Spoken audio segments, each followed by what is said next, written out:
Testing, 1, 2. Been writing to your inbox for some time. Now a new thread, a different paradigm. Swapping careful words for a spoken thought. Hope this little transition means a lot. It's just my voice now. Just my voice now.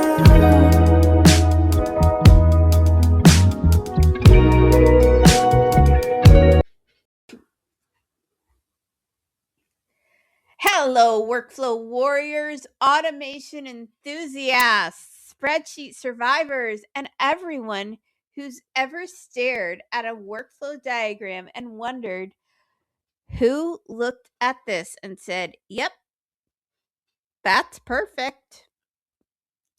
Welcome back to Behind the Workflow, the podcast where we pull back the curtain on business operations, laugh at the wonderfully weird things companies do, and remind ourselves that sometimes the biggest bottlenecks isn't the software, it's the process. I'm Melissa, business operations professional, workflow detective, and professional "why are we doing it this way" asker. And someone who's learned that just because a process has been around for 10 years doesn't mean it earned the right to stay. So grab yourself some snacks and a drink, silence that Teams notification, pretend you're deeply focused on your computer, and let's talk about one of my favorite topics: process improvement. But before we move any further, let's go to our corporate confession number 5. Raise your hand if you've ever looked at a workflow and thought, "This seems unnecessarily complicated."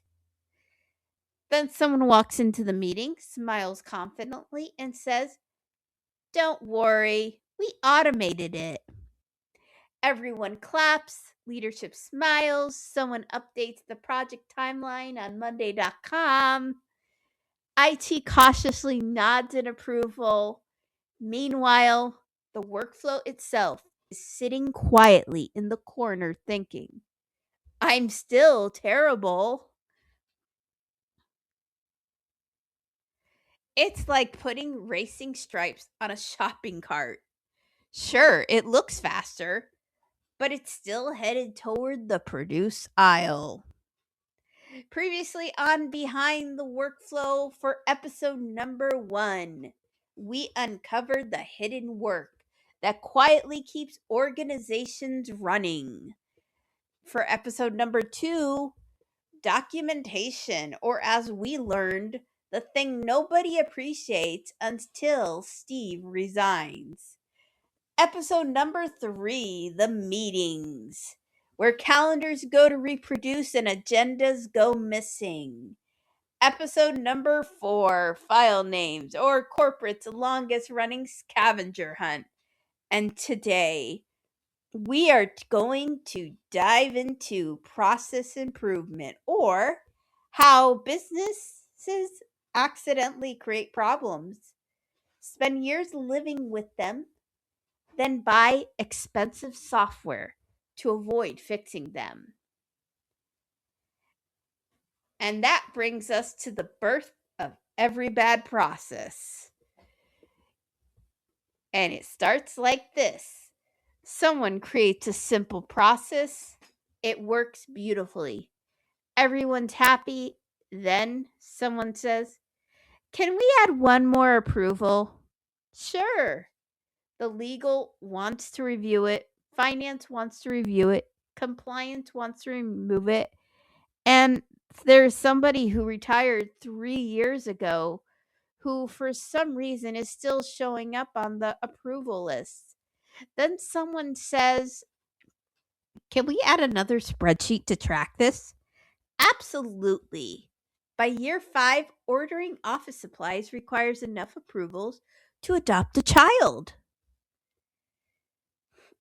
Automation is not magic, which is one of the biggest misconceptions I see.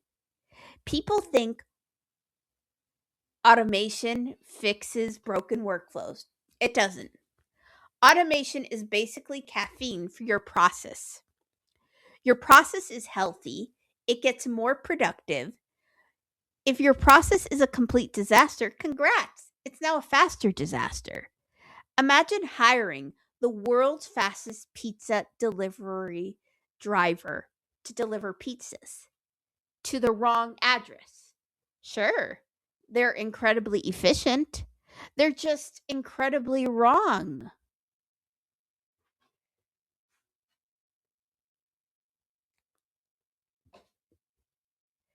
The corporate domino effect. Bad workflows have a fascinating survival instinct. One unnecessary step becomes two, two become five, five becomes 17. Nobody questions it because everyone assumes there must be a reason. There usually was back in 2016 before 3 reorganizations, 4 software changes, and whatever happened during that merger nobody likes talking about. The reason disappeared years ago. The process stayed behind like an unwanted house guest. The Museum of Corporate History. Some workflows honestly deserve museum exhibits. Please print this online form, sign it, scan it, email it, upload the scanned copy, then file the paper original. Just in case of what? A printer reunion? We've somehow taken a digital process, printed it, scanned it, and proudly called it innovation. But why? One of my favorite techniques in ops is incredibly simple. Keep asking, why? Why do we do this? Why does this approval exist? Why are we entering the same information three different times? Why are we emailing something that's already in the system?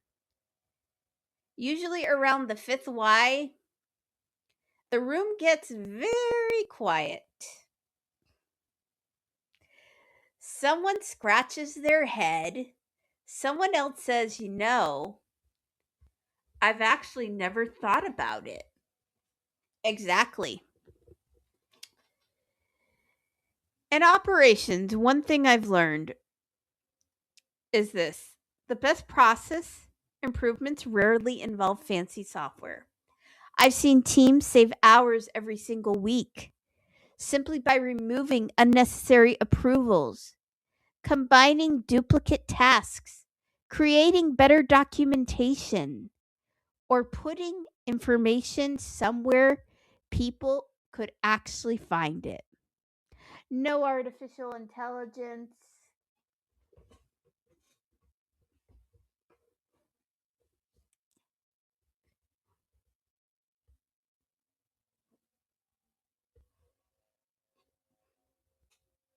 No $1,000,000 implementation.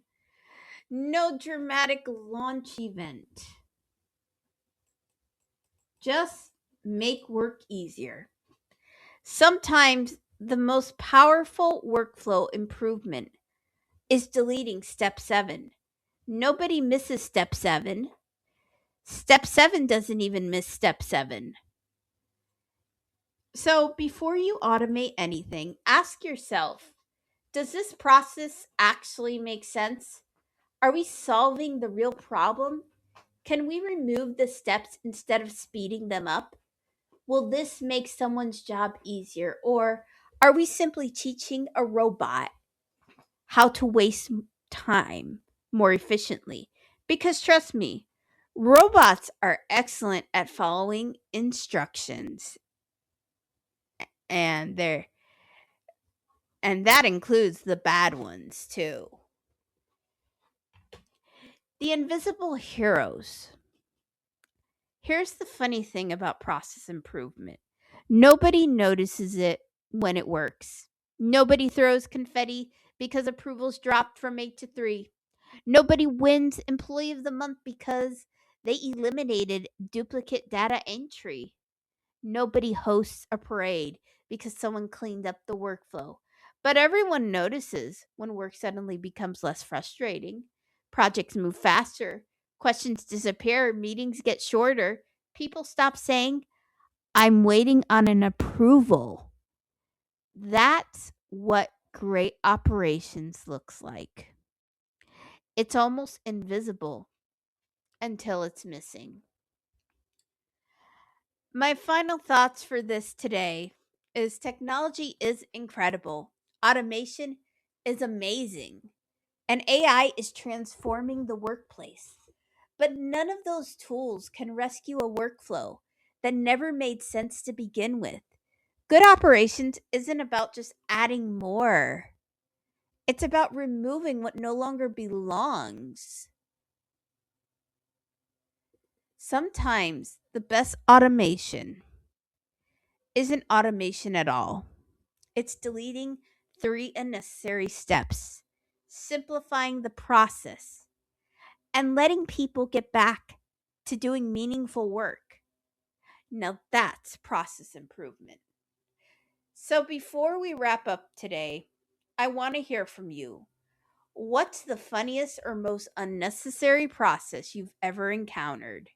Did you have to print an email just to scan it back into the same system? Did one approval somehow require 6 more approvals? Or have you witnessed the magical moment when someone proudly automated a workflow that nobody questioned in the first place? Share your stories because I know that they're out there, and honestly, they're probably funnier than anything I can make up. Thanks for listening for another episode of Behind the Workflow. If today's episode made you laugh or triggered memories you'd rather forget, be sure to subscribe, leave a review, and share it with that coworker who's convinced adding another approval is the key to streamlining. Until next time, remember, a faster bad process is still a bad process. And if you've successfully automated confusion, congrats. You've invented high-speed chaos. Until next time. Testing 1 2. Been writing to your inbox for some time. Now a new thread, a different paradigm. Swapping careful words for a spoken thought. Hope this little transition means a lot. It's just my voice now. Just my voice now.